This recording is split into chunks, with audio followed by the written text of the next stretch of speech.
It used to be that someone would say they had to check their social calendar to see if they had time for an engagement. I haven't heard that term used recently. Now we just say our calendar.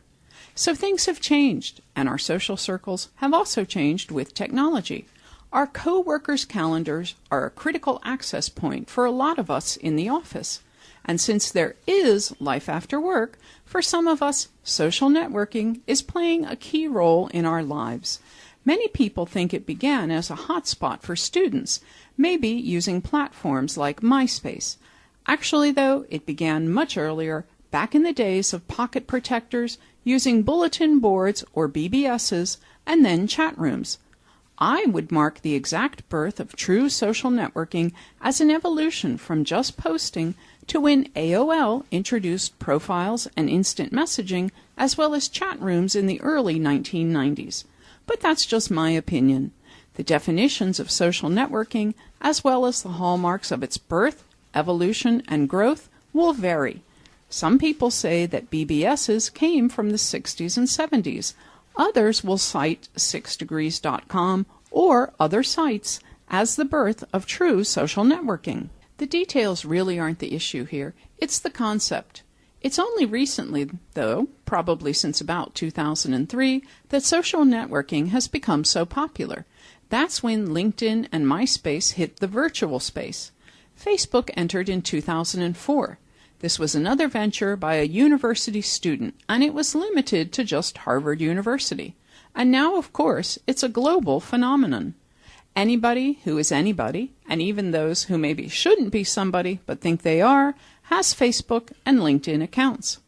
There are a variety of other social networking pages and sites available as well. Sometimes, though, it can just be too much. Do we really need to know what you're doing every moment of every day via tweets? No disrespect intended, but I think we're going to find a balance between no information and too much information. What's happened over time, though, is a change from groups with shared interests, where you find somebody who likes sewing or who is from the Midwest, to more personal, people-centered networks.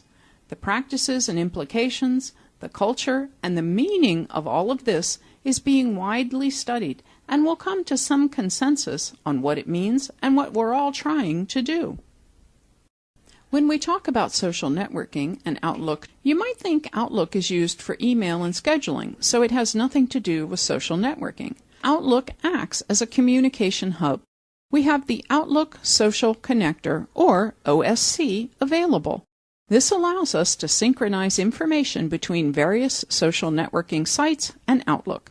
Things like contact information and communication history, as well as, for example, when did I send something and do I have events or social engagements? The OSC is available as an add-in. We have individual add-ins for MySpace, LinkedIn, and Facebook. But stay tuned, because I'm sure that we'll soon have add-ins for other sites as well. Some people get concerned with this and wonder about what it does to privacy. If I have a Facebook page, can anyone who notices me in Outlook also see that information? The answer is very simple. OSC does not replace, nor does it intend to override any network site or its settings, so those settings will always take precedence. Privacy and permissions on each network are respected, and since we have add-ins for each individual site, therefore each site retains its own settings. For example, if your profile photo and job title are publicly listed on a given network, then OSC users will see your photo and job title when they're receiving an email from you if they use the same network and they use Outlook. However, if you restrict profile access on a given network, then OSC honors that and privacy in Outlook is respected. So how do we get started with the OSC? OSC by default is collapsed in part of the reading pane and other forms within Outlook. You can expand it or resize it to show the people pane and find information about the people you're related to or linked to through these social networking sites, as well as your Outlook profile. You need to download the network add-in.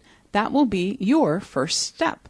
You'll have one for each network you want to connect to, so you might have to do multiple downloads depending on how many sites you use. It's also important to remember that even though we see them and work with them in Outlook, we obtained them from the network site, not from Microsoft.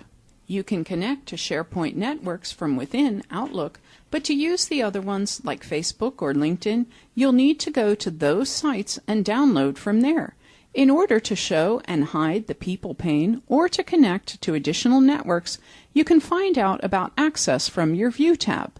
From the View tab, you can use the People pane options in order to show or hide, turn on, turn off, and add account settings. Once that's done, OSC will automatically update the information whenever Outlook is running and you're online. It really makes it easy to keep up to date on everybody in one place, instead of jumping back and forth between multiple websites, as well as your email account using Outlook.